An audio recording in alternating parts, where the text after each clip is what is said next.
Welcome to Crimson Moon Stories, the home of original full-length werewolf romance stories. Don't forget to subscribe if you enjoy my stories. Now the story begins.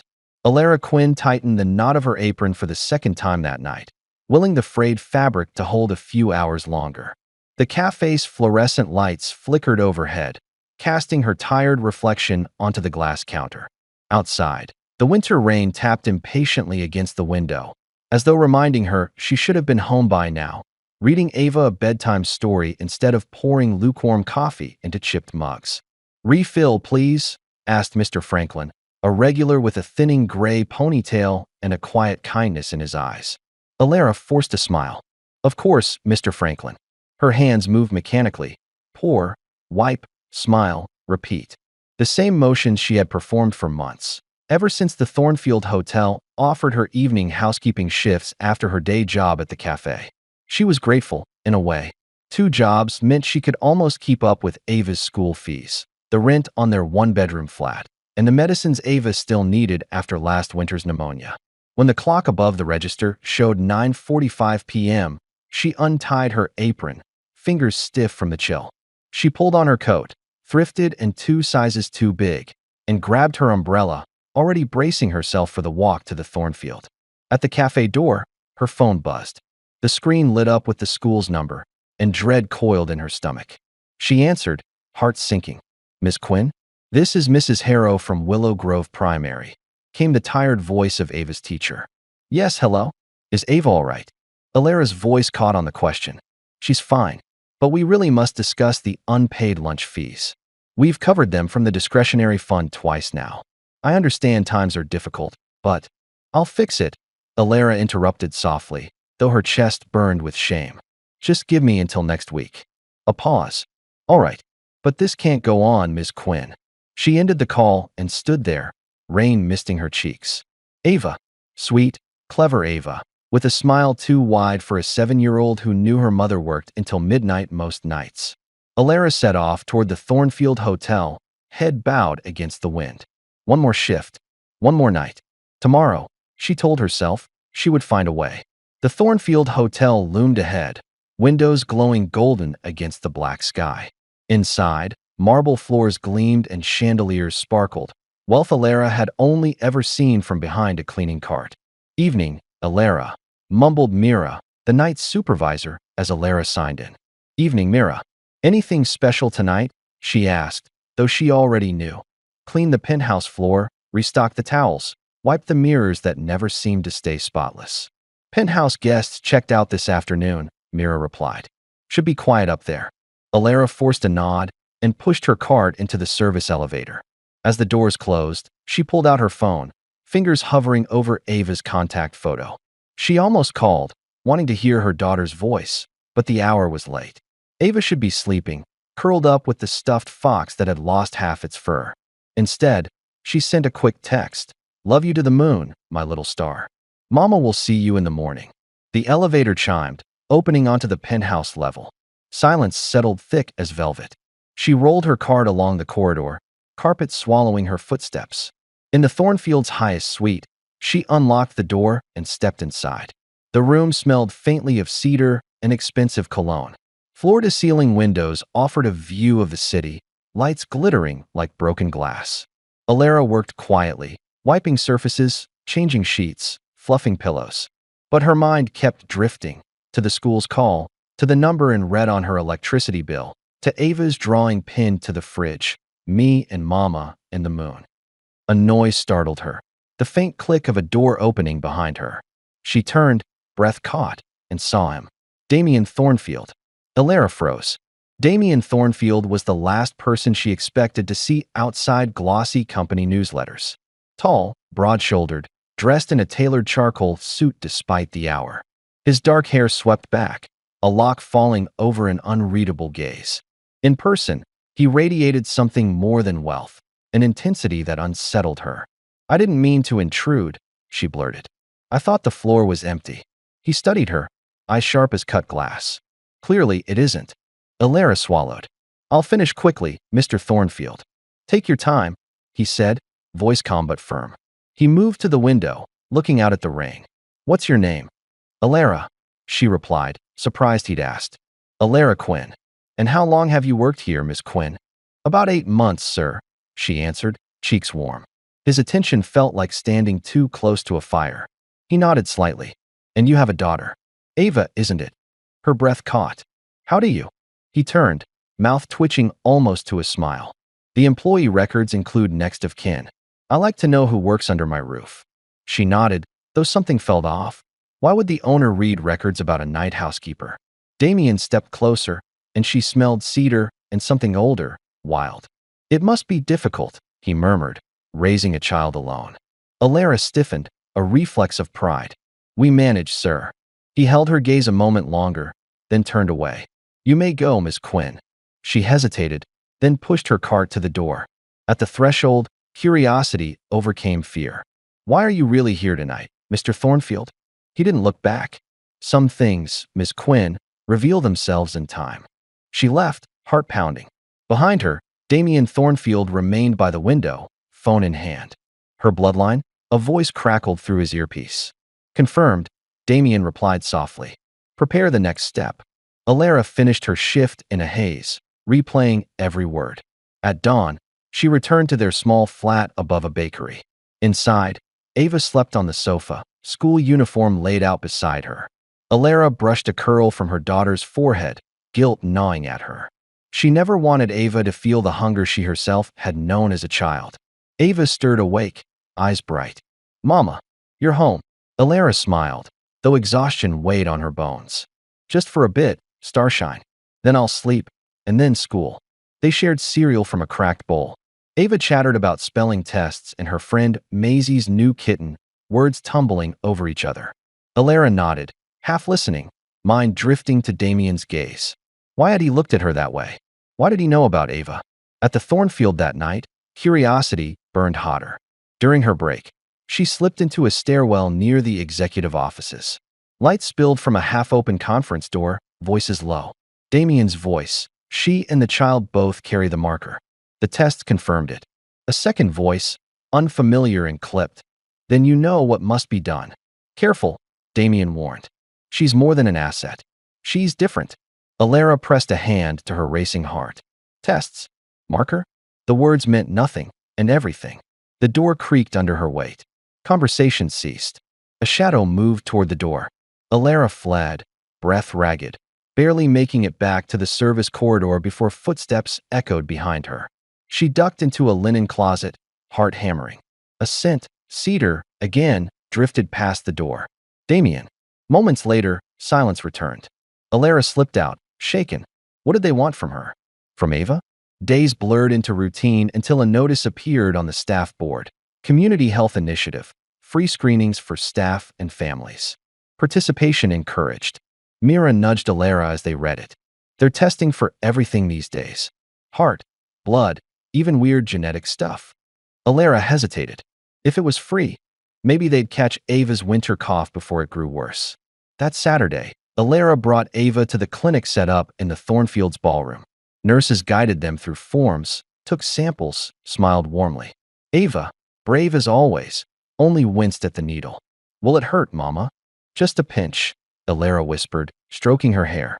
Afterward, Damian appeared, unexpected and unsettling in his calm focus. Miss Quinn, he greeted. And you must be Ava. Ava peeked up shyly. Hello.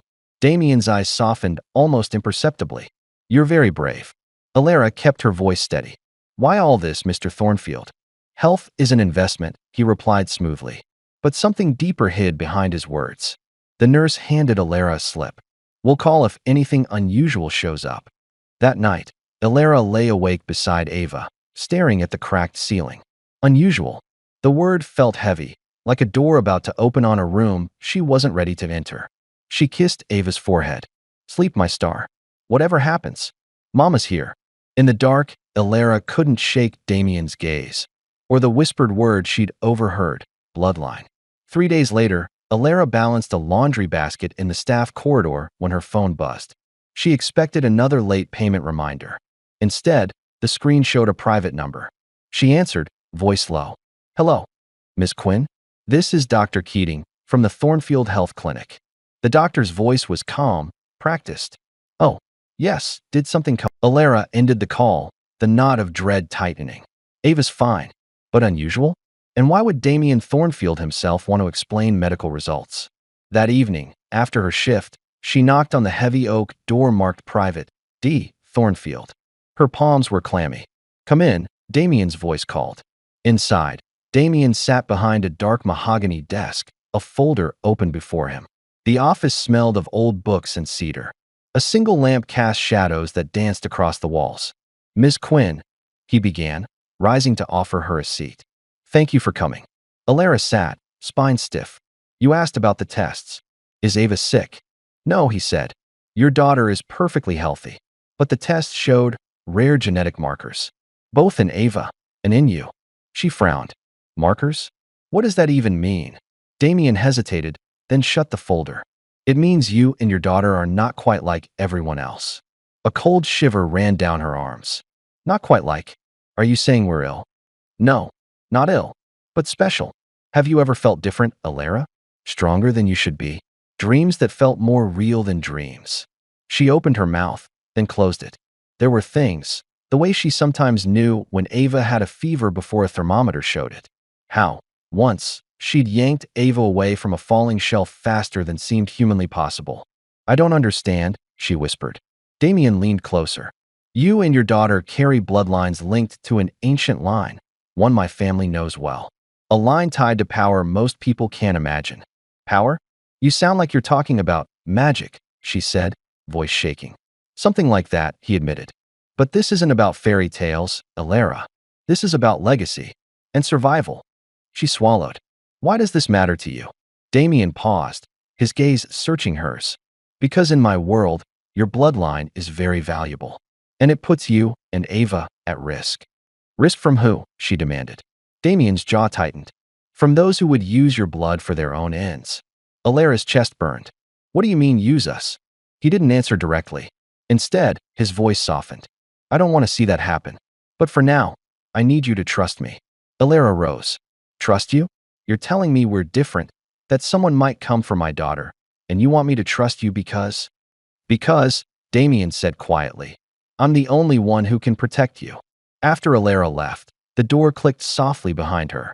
Damian remained seated, elbows on the desk, fingers steepled. He replayed her face in his mind. The flash of maternal fear, the spark of anger when Ava was mentioned. He admired that, but it complicated everything. A knock interrupted him. His advisor, Jonas, entered. Gray at the temples, spectacles perched on a sharp nose. Well, Jonas asked. She doesn't understand yet, Damian replied. She doesn't have to understand, Jonas countered. She only has to agree. Damian shook his head. That's not enough. If we force her, she'll never stand beside me willingly. And the council would sense it. The council won't care, Jonas argued. They care about results. A Luna Prime by your side. Children with the right blood. End of story. That's your story, Damian retorted. Mine is different. Jonas frowned. Your father won't wait forever, Damian. I know, Damian said. His father, Magnus Thornfield, already questioned every decision, every sign of hesitance. Jonas lowered his voice. And what about the child? The blood test shows she might be stronger than Elara herself. Magnus will see that. Damian's hand curled into a fist. Ava is a child. She should never be used as a resource. Then act, Jonas urged. Before Magnus does. Damian looked out the window, rain streaking the glass. Below, the city lights blurred into gold and silver threads. I will, he murmured. But on my terms. Days passed in restless silence. Elara found herself jumping at shadows, every phone call turning her stomach. She kept Ava close, but pretended nothing had changed. Until Thursday night. Elara returned home, shoulders aching from hours of scrubbing marble floors, to find Damian Thornfield himself waiting in the hallway outside her flat. He stood with quiet confidence, hands clasped behind his back. Ava, inside the flat, peeked out with wide eyes. Mr. Thornfield? Elara hissed, lowering her voice. Why are you here? We need to talk. Privately, Damian replied. She stepped into the hall, shutting the door behind her. You can't come here. This is my home. Damian's gaze softened. Which is why I came here. Because what I'm about to ask concerns your home. And your daughter. She folded her arms. Ask then. I want to offer you a proposal. Marriage. Elara gaped. Marriage? You barely know me. I know enough, Damian replied evenly. You are strong. You are loyal. And your bloodline makes you the only woman who can stand beside me as Luna. Elara took a step back. Luna? You keep using that word. What does it mean? In my world, he explained, the Luna is the alpha's equal, the heart of the pack, and Ava would be protected as my heir. So this is about power, she said bitterly. In part, Damian admitted. But it's also about safety. Magnus knows what you are now. If you refuse, he will come for you. And for Ava. Elara's mind reeled. And you? What do you get out of this? Damian's voice grew softer. I secure my position. And, perhaps, something more. She looked up sharply. You don't even know me. I've watched you, he said quietly. Not out of cruelty. Out of respect. You fight for your daughter. You never bend, even when the world breaks you. Silence stretched between them, electric and strange. I'm not asking you to love me, Damian added. Only to stand beside me. In return, I swear Ava will be untouchable. Elara's breath trembled. I can't decide something like this tonight. I know, Damian said. But decide quickly. Magnus is already watching. He handed her a card with a private number. Call me when you're ready. She took it, fingers numb. Damian's eyes lingered on hers. Then he turned and walked into the night, leaving her standing alone with the card burning in her palm. That night, Elara lay awake on the worn sofa, Ava breathing softly beside her. The rain drummed against the window, mirroring the drumbeat of her thoughts. Marriage, Luna, bloodline, words that felt like a fantasy, until she saw the fear in Damian's eyes when he spoke of Magnus. What if he was right? What if Ava truly wasn't safe? She thought of her daughter's small hand slipping into hers on the walk to school, the fierce protectiveness that surged through her whenever Ava's name was spoken with pity or threat. Ava stirred, half awake. Mama? Why are you sad? Elara brushed a curl from her forehead. I'm thinking, little star. Just thinking. About work? Ava mumbled. About us, Elara whispered. About keeping you safe. Ava's eyelids fluttered. We're together. That's safe. Tears pricked Elara's eyes. Always my star. After Ava fell back asleep, Elara rose and padded into the narrow kitchen. The card Damian had given her lay on the counter. She picked it up, turning it over and over. Could she really marry a man she barely knew? Risk her heart, her independence? But the thought of Magnus, of someone trying to use Ava as a resource, that fear outweighed everything. By dawn, she knew her answer. When the first gray light seeped through the kitchen window, Elara dialed the number on the card, hands shaking. Damian answered on the first ring. Elara? Yes, she whispered. I'll do it. A pause. Then his voice, softer than she expected. Thank you. This doesn't mean I trust you, she warned. I wouldn't expect you to, Damian replied. But we'll build that. Step by step. And Ava comes first, she added firmly. I swear it, he said. A silence settled, heavy with what lay ahead. When? She asked. Tonight, Damian answered. Meet me at the Thornfield at 7. We'll begin the binding. Elara hung up, staring at the phone. That evening, she left Ava with Mrs. Lane, the kindly neighbor who had watched her before. She kissed Ava's forehead, breathing in the scent of childhood and safety. At the Thornfield, Damian waited, dressed not in a suit, but in a black shirt and silver cuffs. He looked almost human, almost vulnerable. You're sure? He asked. No, she admitted. But I'm here. That's enough, Damian said. As they stood together, the ancient ritual waiting, Elara felt the first threads of something new. Fear, yes, but also resolve. For Ava, she told herself. For us. And beside her, Damian Thornfield, alpha, heir, and something else she couldn't yet name, extended his hand. She took it. The Thornfield estate sat on the outskirts of the city, a grand, sprawling mansion framed by ancient oak trees whose branches curled like silent sentinels against the sky. For Elara, stepping through the iron gates felt less like entering a new home and more like crossing into a different world. Damian walked beside her, silent but watchful, while Ava trailed slightly behind, clutching her worn stuffed fox. It's bigger than school, Ava whispered, eyes wide as they took in the endless windows and carved stone lions guarding the entrance. Elara knelt beside her daughter. It's just walls, my star. Remember what we talked about. Home is where we're together, Ava recited softly. Exactly. Inside, the entrance hall smelled faintly of cedar and polished wood. A grand staircase spiraled up into shadow, and portraits of stern-faced Thornfield stared down at them. Damian gestured to a woman who stood waiting, her posture stiff as though carved from marble. "This is Helen," Damian said. "She manages the household." Helen inclined her head politely, though her eyes flicked from Elara to Ava with quiet calculation. "Welcome, Miss Quinn. And Miss Ava." "Thank you," Elara said, her voice careful. Damian turned to her. "I've arranged rooms in the East Wing, close to mine." "You don't have to," Elara began. "I do," Damian interrupted gently. Security. A flicker of something, fear or regret, crossed his features before it vanished. They climbed the staircase, Helen leading them to the East Wing. The suite was beautiful. High ceilings, soft carpets, a view of the gardens that stretched into mist. Ava pressed her face to the glass, breath fogging the pain. Elara set down the single suitcase they'd brought, painfully aware how little they truly owned. Damian watched, silent, until she turned. "You don't have to stand guard," she told him, a wry smile tugging at her lips despite everything. "Maybe I do," Damian said softly. Elara studied him, the man who had forced her life into an entirely new shape. "You're still a stranger to me," she said. "I know," he admitted, "but you won't always feel that way." Before she could answer, Ava tugged at Alara's sleeve. "Mama, can we see the garden later?" Elara hesitated, glancing at Damian. "Of course," Damian said. "The gardens are yours, Ava." Ava's face lit up, and for a fleeting moment, Elara saw something unguarded in Damian's eyes, something almost like hope. Dinner that evening took place in a cavernous dining hall lit by crystal chandeliers. Helen had arranged seats for them at the long table's end, where it felt less like a royal banquet and more like a strange family supper.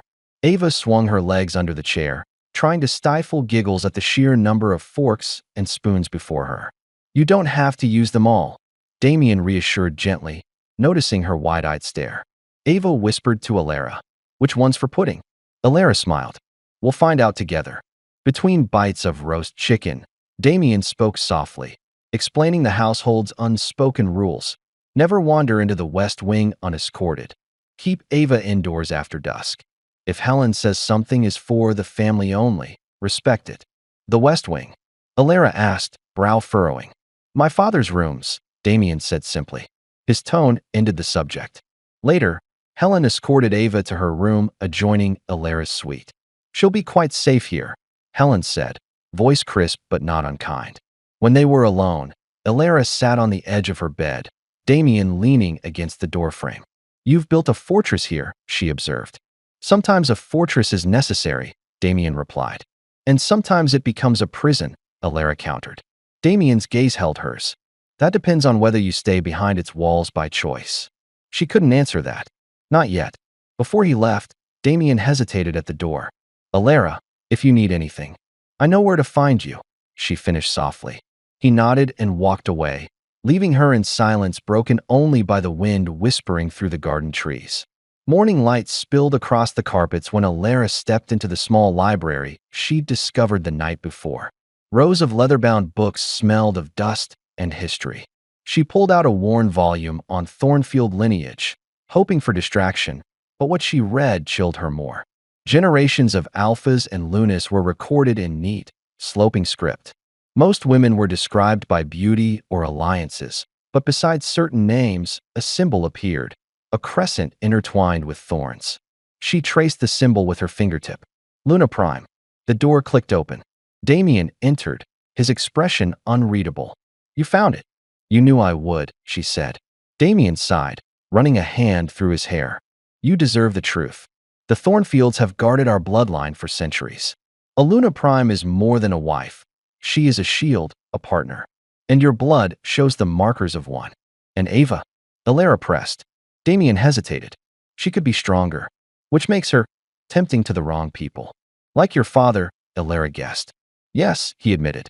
"Magnus sees blood as power, but I see it as responsibility." Elara's voice shook. "You chose me because of what I am." "I chose you because of who you are," Damian corrected. "Your blood made it possible. Your spirit made it necessary." Elara stared at the old book, the ancient symbol staring back. And what if I can't be what you need? You already are, Damian said quietly, even if you don't see it. She looked up sharply, and for a heartbeat, something raw passed between them. Hope, fear, something neither dared to name. Days slipped into routine. Ava blossomed in the gardens, chasing sparrows and laughing louder than she had in months. Watching her, Elara felt a fragile sense of peace. Yet beneath that calm, changes stirred. One morning, as she brushed Ava's hair, Elara caught a scent on the breeze, faint but sharp as iron. Before she realized it, her heartbeat quickened, and she followed the scent down the corridor. In the library, Damian stood speaking in low tones to Jonas. They stopped abruptly as she entered. Elara, Damian asked, concern flashing in his eyes. I smelled something, she admitted, cheeks coloring. Something strange. Jonas looked at Damian, grim. It's starting. What's starting? Elara demanded. Your senses sharpening, Damian explained. Your bloodline awakening. That doesn't make sense, she protested. I'm human. Not entirely, Damian said. Your ancestors were wolf-blooded. You carry it dormant, until now. And now, she whispered. It's waking, Damian said softly. You'll be faster, stronger. But it comes with risk. Risk to me? Or to Ava? She pressed. To both, Damian admitted. If Magnus learns how far it's progressed, he may act sooner. Alara's hands curled into fists. Then we protect her. Whatever it takes. Damian stepped closer. We will. Jonas cleared his throat. Forgive me, but the council should be informed. Damian's voice dropped, cold as winter. Not yet. After Jonas left, Elara studied Damian's profile. The tension coiled in his jaw. You're afraid too, she murmured. I'm afraid of losing you both, he confessed, voice barely audible. For the first time, Elara saw the weight he carried, not only as alpha heir, but as a man caught between love and duty. A week later, Damian summoned Elara to the council chamber, an ancient hall lined with carved wolf heads and flickering torches. Ava remained upstairs under Helen's watchful eye. Around a stone table sat the packed council, older men and women whose eyes seemed to see past skin into bone. Jonas stood at Damian's side, silent. Elara Quinn, rumbled Elder Heron, his beard white as frost. You have joined our alpha heir, but you bring danger too. I bring only myself and my daughter, Elara said steadily. Your blood wakes old power, Elder Lysandra said, silver hair glinting. Magnus claims that power must serve the pack. And you? Elara asked, voice steady despite her racing pulse. We want the pack safe, Lysandra said. If you lose control. She won't, Damian interjected, voice like iron. Heron's gaze shifted to Damian. And if Magnus moves against her? Damian's jaw clenched. Then he'll face me. The words hung in the air, heavy as prophecy. Lysandra's gaze softened slightly. You must train, Elara. Power untamed is danger. Train, Elara echoed. With Damian, Lysandra said. Learn your strength before Magnus tests it. Outside the chamber, Elara exhaled shakily. They see me as a threat. They see you as power, Damian corrected. And power frightens old wolves. And Magnus? She asked. He'll make his move soon, Damian said. And we'll be ready. Their eyes locked, and though fear coiled in her chest, another feeling bloomed too. Resolve. For Ava. For herself. And, perhaps, for the man beside her. At dawn, mist clung to the Thornfield gardens like breath on glass. Elara stood barefoot in the damp grass, heart pounding as she faced Damian. You'll need to feel it first, Damian instructed, voice low but sure. The shift begins inside. I'm not a wolf, Elara said, doubt heavy on her tongue.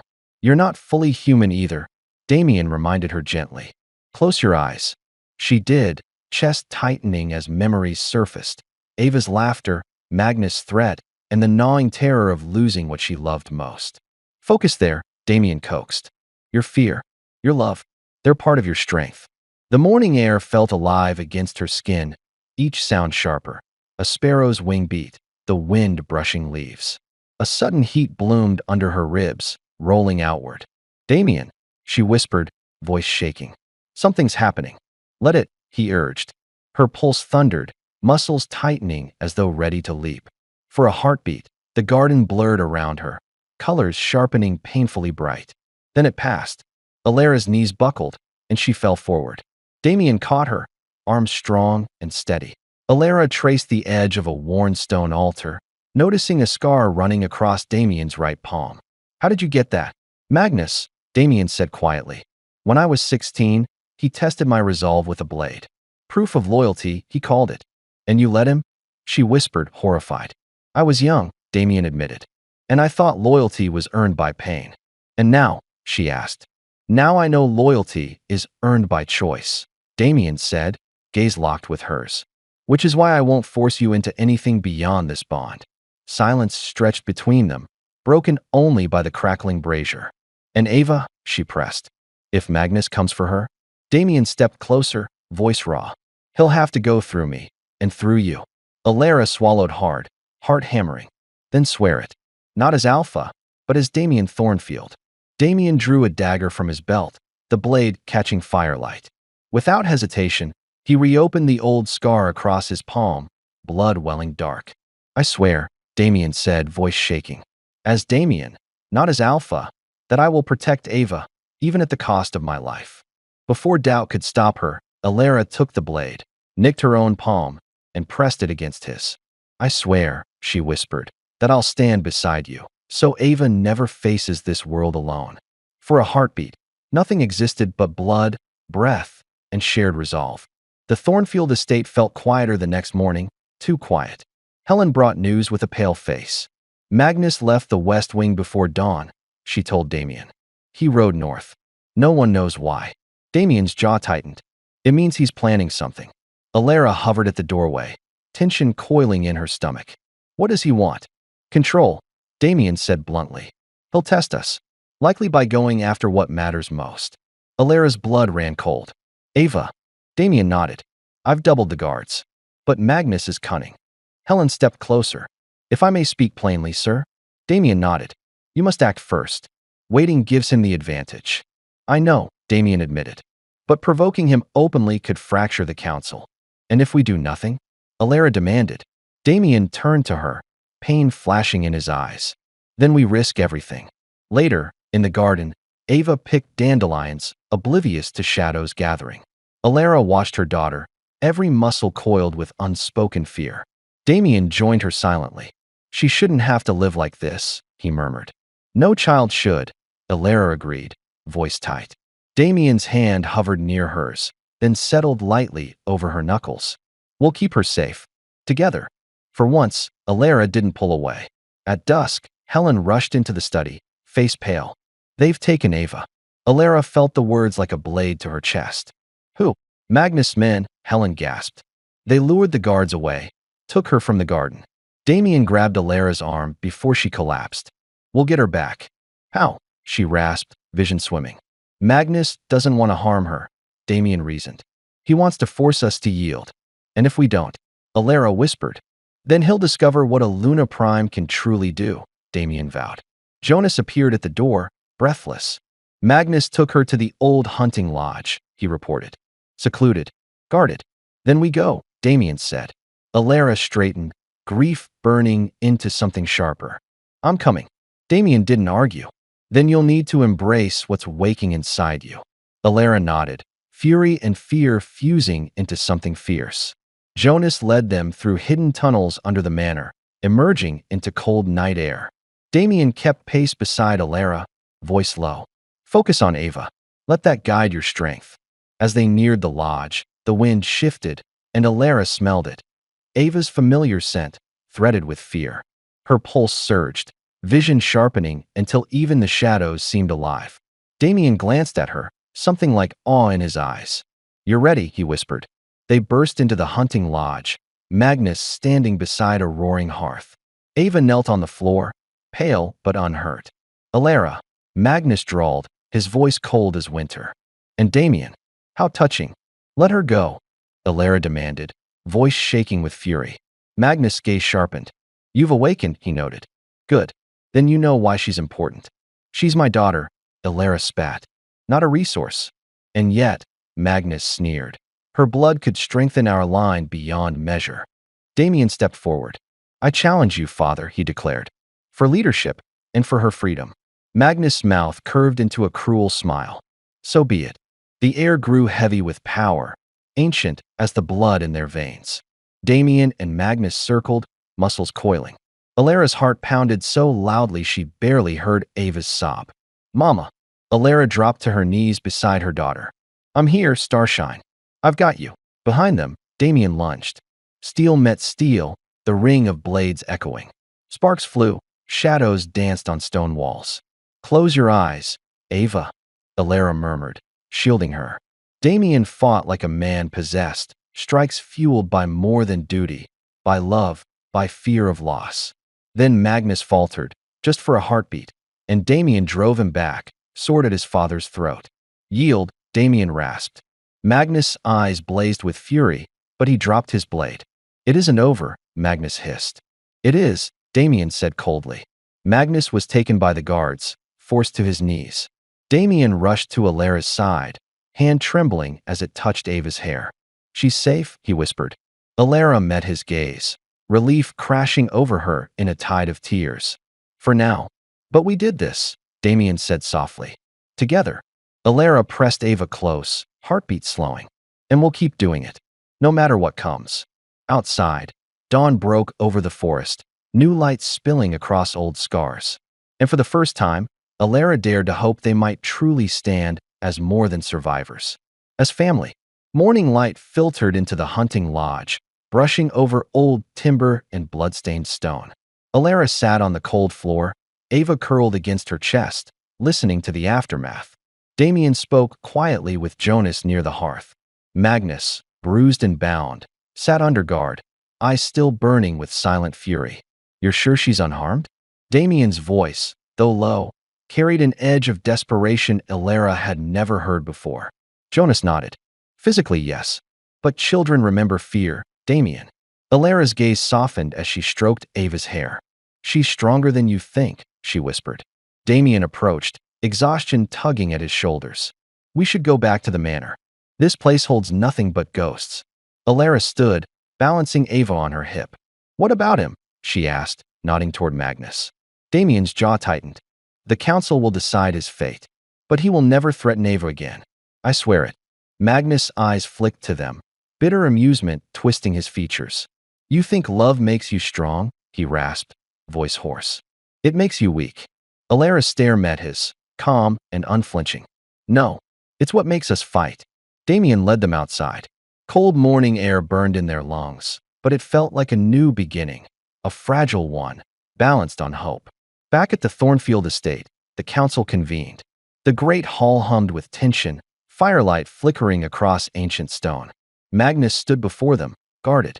His once commanding presence looked smaller now, though his eyes still burned with defiance. Elder Heron's voice rumbled through the hall. "Magnus Thornfield, you endangered the pack by seizing the Alpha heir's mate and child. What say you?"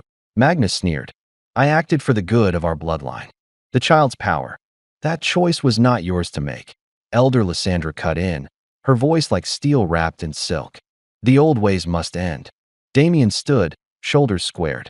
"Magnus Thornfield is no longer fit to stand as elder, or to remain in this house." The council murmured. Jonas stepped forward.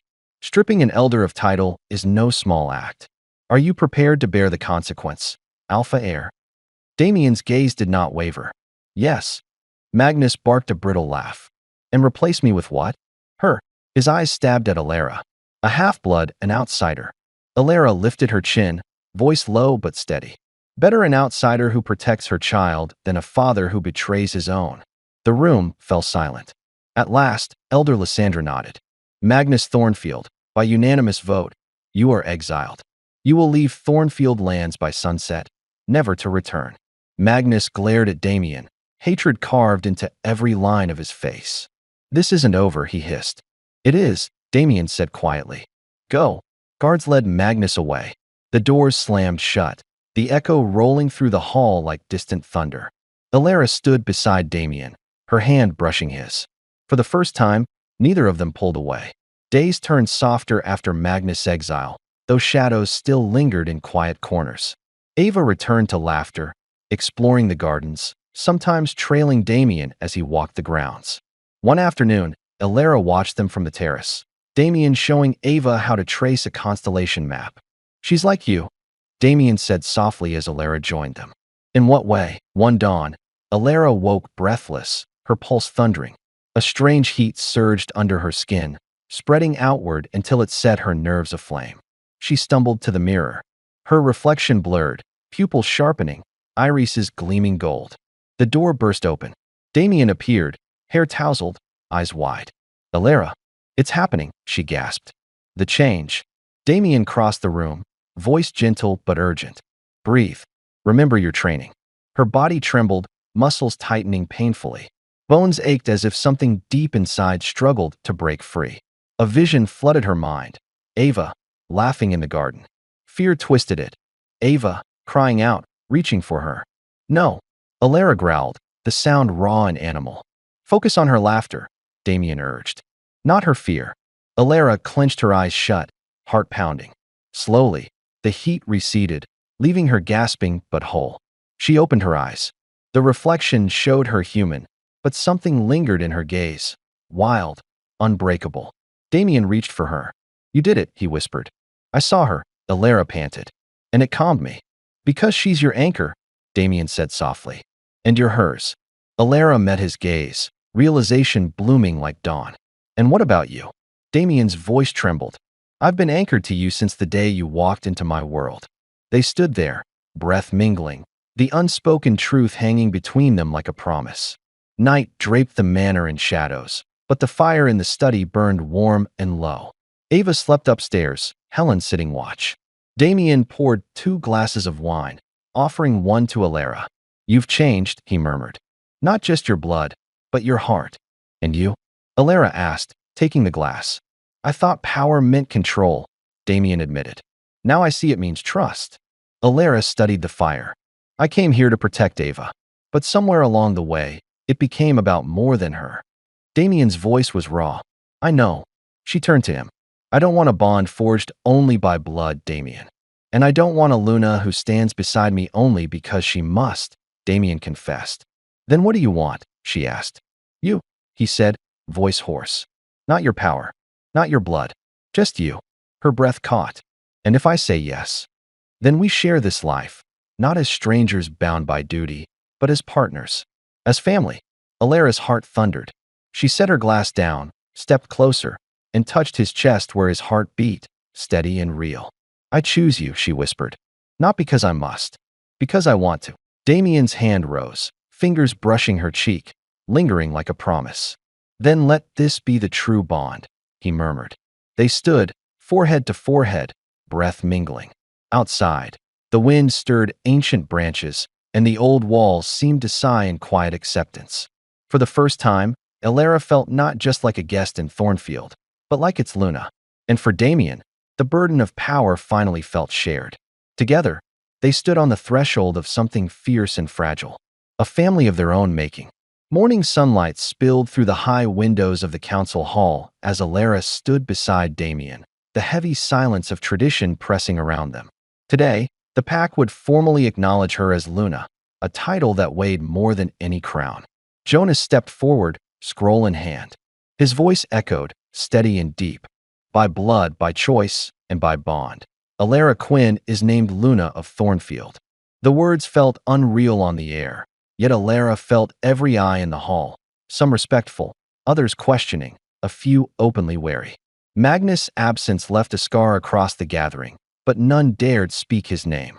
Damian reached for her hand. His warmth grounded her, but doubt still curled in her chest. After the ceremony, Elder Lysandra approached, silver hair braided with small wolf charms. A title is only as strong as the one who bears it, she said softly. I know, Elara replied, voice quiet but sure. I won't wear it lightly. And the pack will test you, Lysandra warned gently. Not out of cruelty, but to know if you can stand when they cannot. Behind them, Damian spoke with Jonas about patrols and border rumors. Elara's gaze followed Ava, who danced in the courtyard, her laughter rising like a small bell against stone. I became Luna for her, Elara whispered. And now, Lysandra said, you must also be Luna for them. The weight settled, but Elara squared her shoulders, meeting Lysandra's eyes. Then let them test me. Life at Thornfield shifted subtly after the ceremony. Servants bowed a fraction lower. Guards watched her with new respect and new caution. One night, Elara overheard two young pack members near the kitchens. "Did you see her eyes?" one murmured. "Gold, like an alpha's." "She's not born wolf," the other whispered. "How can she lead?" She stood by Damian, the first argued. And she faced Magnus. Their voices trailed off as they noticed her approaching. Elara kept her expression calm, though her chest tightened. Later, in the library, Damian found her staring into the fire. "You heard them," he guessed. "I'm not blind," Elara said quietly. "Some still doubt me. And some always will," Damian admitted. "The Luna's strength isn't in silencing doubt. It's in proving it wrong." She turned to him. "And what if I fail?" "Then we fail together," Damian said. "But I don't believe you will." The crackle of the fire softened the sharp edges of her fear. "You've changed," Elara observed. "How so?" Damian asked, a faint smile tugging at his mouth. "You don't hide behind duty anymore," she said. "And you?" Damian replied, voice low. "No longer hide behind fear." They stood close enough that words felt almost unnecessary. And for the first time, Elara felt not like someone wearing the title, but like someone living it. One crisp afternoon, Elara walked with Ava through the gardens, the path scattered with fallen leaves. Ava skipped beside her, humming softly. "Mama." Ava's small voice broke the quiet. "Yes, Starshine. Am I different?" Ava asked, not meeting her mother's gaze. Elara's breath caught. "What makes you ask that?" "I hear things," Ava whispered. "Far away. And sometimes, I smell things too. Like you do." Elara knelt, taking Ava's small hands. "You are special," she said gently. "Because you carry part of me, and part of your father's blood. Will I change like you?" Ava's eyes were wide, afraid and hopeful all at once. "One day, maybe," Elara said, voice tight with honesty. "But not yet. And no matter what happens, you are you. That will never change."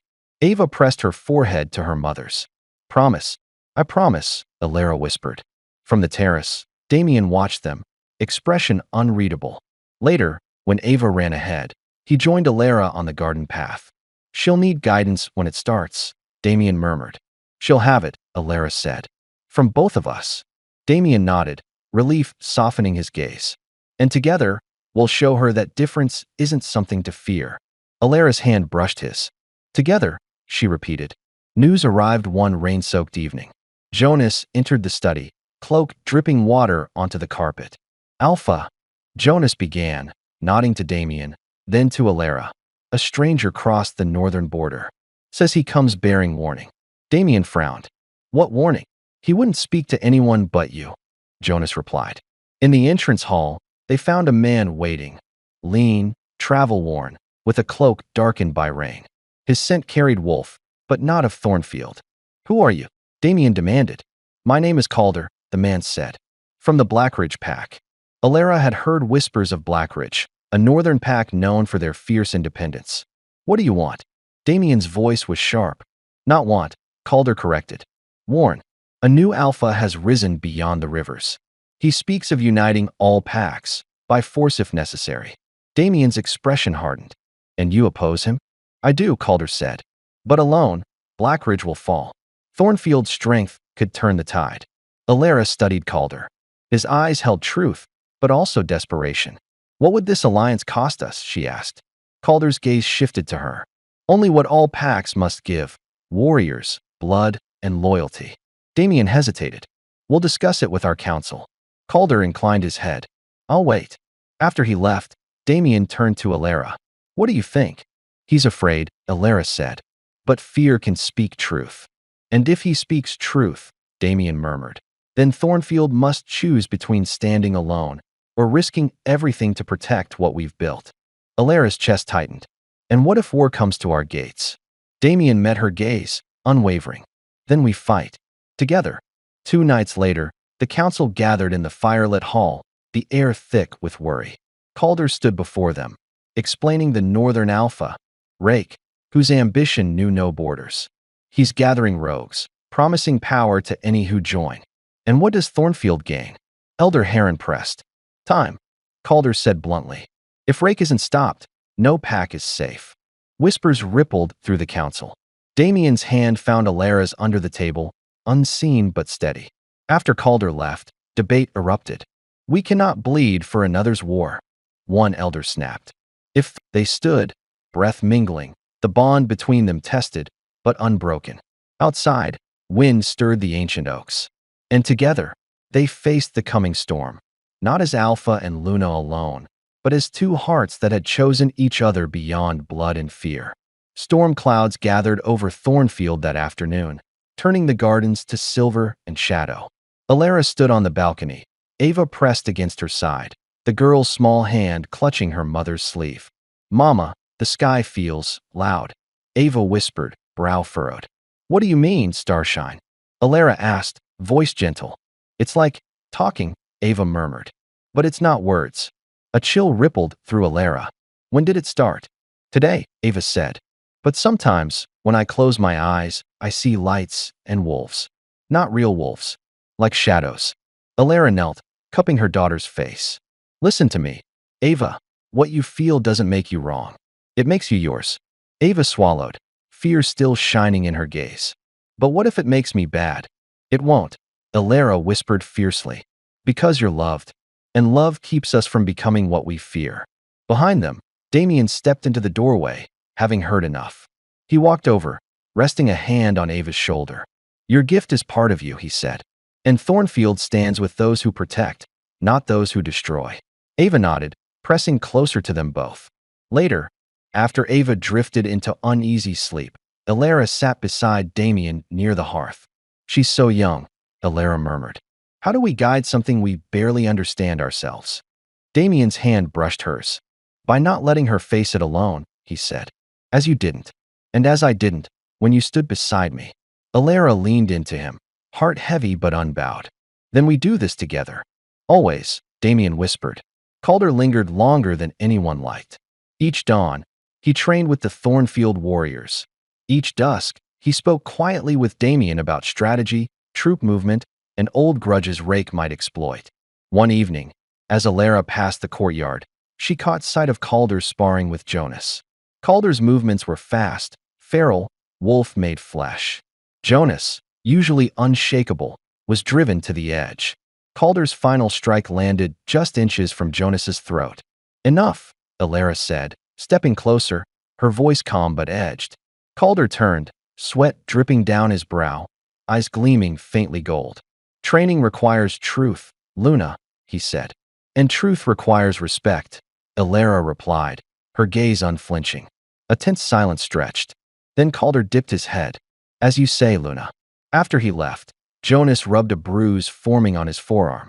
"That man carries more anger than purpose," Jonas muttered. "Then he's a danger," Elara said. "To Rake or to us?" Jonas asked quietly. "Possibly both," Elara admitted. That night, in their chambers, Elara spoke to Damian.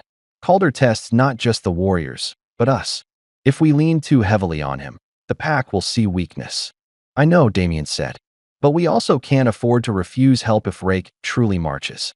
Elara's hand found his. "Then we keep him close enough to watch. And never forget, Thornfield's heart isn't Calder's to guide." Damian met her gaze, the flickering candlelight dancing in his eyes. "Nor anyone's," he murmured. "Except ours." Elder Lysandra summoned Elara and Damian to a late meeting. The hall was dim, torches painting restless shadows on ancient stone. "Rake's scouts have been sighted," Lysandra announced, her voice flat with worry. "Near the southern border." Murmurs rose from the other elders. "Have they crossed?" Damian asked. "Not yet," Lysandra said. "But it is only a matter of time." Elder Heron leaned forward, gaze sharp. "Calder urges a preemptive strike. Do we become aggressors?" "We protect," Damian said firmly. "Not conquer." "And our Luna?" Heron's gaze shifted. "You've worn the title scarcely a moon, yet your counsel carries weight. Where do you stand, Elara?" Elara drew breath, feeling the stone floor beneath her boots, the history in the walls, the heartbeat of every soul this hall protected. "We do not start this war," Elara said. "But if it finds our gates, we meet it not with fear, but with resolve." "And what of the child?" Heron pressed, his voice low. "Ava's power could turn allies into enemies. Or worse, make her a target." Elara's chest tightened. "Then we protect her by teaching her." Keeping her hidden makes her more vulnerable. And risk the pack's safety for your own blood. Heron demanded. Damian's hand clenched. Enough. No, Elara said softly, placing her hand over Damian's. Let them hear me. She turned to the council. Ava is Thornfield's blood too. If we deny that, we weaken ourselves from within. We stand stronger when we claim all parts of who we are. The hall fell silent. Finally, Lysandra nodded slowly. Wise words, Luna. The meeting adjourned, but the tension remained, a shadow behind every torch. The next dawn, scouts brought grim news. Rake's banner had been seen near the old river crossing, less than a day's ride away. Damian called the warriors to readiness. Calder stood among them, eyes burning with battle hunger. Elara watched from the terrace, heart clenched. Ava stood beside her, small hand gripping the railing. Mama, why do they all look afraid? Ava asked. Because they know what's coming, Elara whispered. And knowing is always harder than fighting. Ava frowned. I don't want anyone to get hurt. Neither do I, Elara said, kneeling to meet her daughter's eyes. But sometimes, to protect what matters, we must risk pain. Ava's gaze sharpened, too old for her years. Then promise me you'll come back. I promise, Elara whispered, though her heart trembled at the lie. Damian joined them, his cloak smelling of cold steel and pine. The scouts say Rake's force is small, likely testing our response. Or baiting us into striking first, Elara said. Damian nodded. Which is why we hold the line, but do not cross it. And Calder? Elara asked. I'll keep him on the border, Damian said. Far enough to fight, close enough to watch. They exchanged a look, silent agreement forged through everything they'd survived. And as the wind rose, carrying scents of rain and blood, Elara knew the storm had arrived. At twilight, drums echoed through the forest. Thornfield's warriors stood ready at the southern border, weapons drawn, breath steaming in the cold air. Rake's vanguard emerged from the trees, rough-armored rogues, eyes hungry for blood, led by a dark-haired man whose presence coiled like poison. Elara stood beside Damian, cloak billowing in the wind. Calder waited a few paces back, gaze fixed on Rake's forces. Hold, Damian murmured, voice calm as iron. Rake's envoy stepped forward, sneer twisting his lips. Thornfield cowers behind its Luna, he spat. Elara stepped closer, voice low but clear. And yet you stop at our border, afraid to cross it. The envoy's eyes flickered, uncertainty cracking his mask. Tell Rake, Damian said, stepping beside her, that Thornfield will not kneel. If he forces this, we will break him. The envoy snarled, then retreated into the trees. Moments later, Rake's vanguard withdrew, vanishing into shadow. A tense silence followed. Calder exhaled, the battle hunger fading from his eyes. He was testing your resolve, Calder muttered. And he found it, Elara said. Damian turned to her, voice low, fierce pride shining in his gaze. You spoke not as my Luna, but as Thornfield's Luna. And you, Elara murmured, stood not just as Alpha, but as my partner. They rode back under a blood-red dusk, knowing the true battle lay ahead. But for now, they had shown Rake, and the pack, what unity meant. And in that quiet, fragile triumph, Elara felt the bond between them. Family, lovers, leaders, solidify into something unbreakable. Rain fell steady over Thornfield's stone walls, each drop drumming a nervous rhythm. In the council hall, Elara stood beside Damian, cloak damp at the hem, while Jonas relayed the scout's report. Rake's forces grow each day, Jonas said, voice grim. They take in rogues, outcasts, any who'll swear fealty to him. And they're moving closer, Damian murmured. Calder leaned against a pillar, eyes sharp. He wants us to break first. Fear divides a pack faster than claws. Elara studied Calder's expression. Since the border standoff, something restless coiled in his gaze. Impatience, or something darker. Where would he strike? Elder Lysandra asked. South Ridge, Jonas answered. It's lightly guarded and overlooks the village. Damian's jaw tightened. Then we strengthen it, even if it means thinning our borders elsewhere. Elder Heron challenged. We protect those who cannot protect themselves, Elara said firmly. Lysandra's gaze softened. And if war reaches the village, Luna? Then I fight, Elara said. Not behind stone walls, but beside our people. Damian's eyes met hers, silent pride and fear mingling. When the meeting ended, Calder approached Elara alone. "You speak well," Calder said, "but Rake won't be swayed by words." "I know," Elara replied. "That's why we'll stand ready." Ava looked up at them both. "Promise me you won't let them take me." "Never," Damian said, voice iron. Elara kissed Ava's brow. "You are ours, Ava. No power in this world will change that." They held her as the morning wind stirred, carrying with it the scent of rain and something darker, like blood and smoke on the horizon. As dusk deepened, Elara found Calder at the southern watchtower, staring out over darkening woods. "You watch as if waiting for something," Elara observed. "Because I am," Calder replied, voice low. "For Rake?" she asked. "For what comes after," Calder said. His gaze shifted to her, unreadable. "Rake wants to rule by fear. But Thornfield could be more than it is now."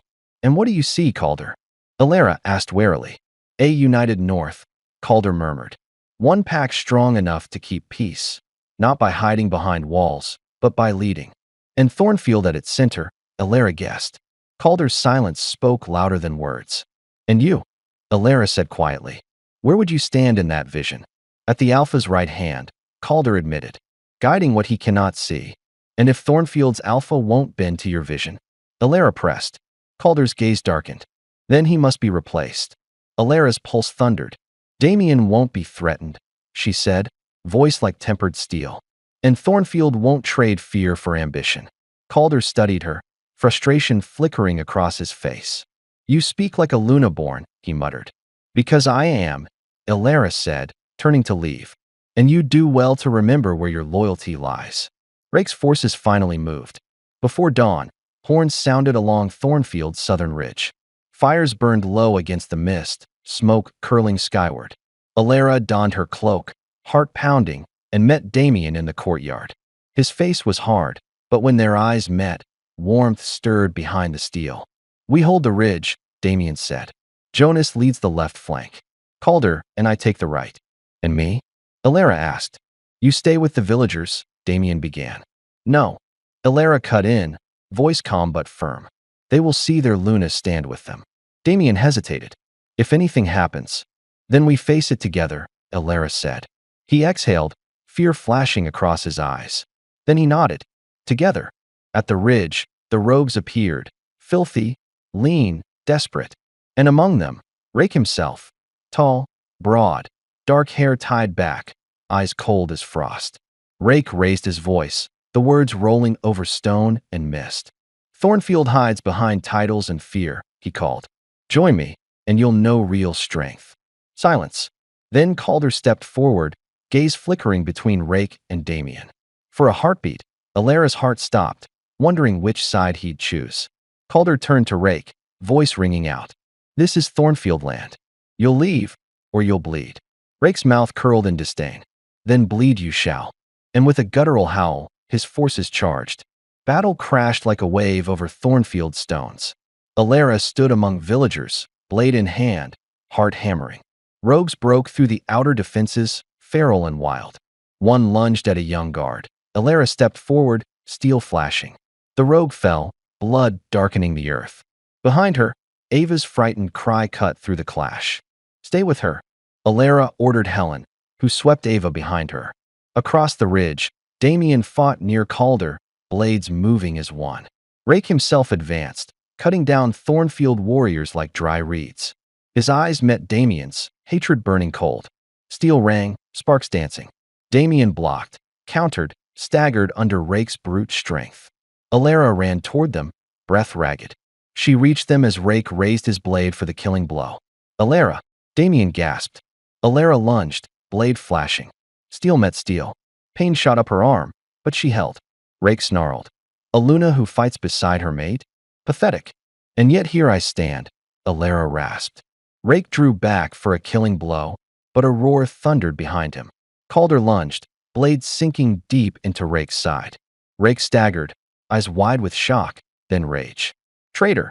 Damian seized the moment, driving his sword into Rake's chest. The rogue Alpha crumpled, breath leaving in a final, rattling gasp. Silence fell.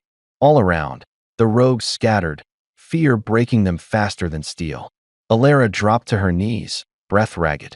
Damian caught her, pulling her close. "You're hurt," he rasped. "Just bruised," she gasped. "You?" "I'm whole," he whispered. Calder stood over Rake's corpse, chest heaving. His gaze met Elara's, not as challenger, but as ally, however uneasy. "We held," Damian murmured, voice shaking with relief. "And we did it," Elara said, gripping his hand. "Together." And as dawn broke over blood-stained earth, Thornfield stood battered, but unbroken. The bond between Alpha and Luna, forged in love, fear, and sacrifice, had faced its harshest test and endured. Morning light spilled over Thornfield's courtyard, catching on scorched stone and broken banners. The air smelled of ash and damp earth, a reminder of what had been fought and won. Elara walked slowly along the walls, cloak brushing fallen stones. Everywhere she looked, there were signs of survival. A guard leaning heavily on a crutch, a servant sweeping shattered pottery, a child clutching a mother's hand with white-knuckled fear. At the gate, she found Damian overseeing repairs. His cloak hung loose around shoulders still stiff with exhaustion. "You should rest," Elara murmured. "I will," he said, though the set of his jaw told her otherwise. She stepped closer, voice softer. "They see you standing. It gives them strength. But they'll also draw strength from seeing you heal." Damian turned to her, the steel in his gaze softened by gratitude. "And you?" he asked. "When do you rest, Luna?" Elara's hand lifted to brush a bruise darkening his cheek. "When she sleeps peacefully," she murmured. "And when I know you breathe easy." They stood in quiet, the weight of survival pressing on them both. Jonas approached, voice low. "Alpha, Luna." Calder waits in the great hall. He's asked to speak. Damian's shoulders tensed. Elara nodded once. "Then let's hear what he has to say." The great hall smelled faintly of smoke. Calder stood near the cold hearth, cloak removed, face bare to judgment. Damian and Elara entered together, Jonas and elder Lysandra at their sides. "You asked to speak," Damian began. Calder inclined his head, gaze steady. "I did." Elara studied him. No trace of bravado, only a raw honesty she hadn't seen before.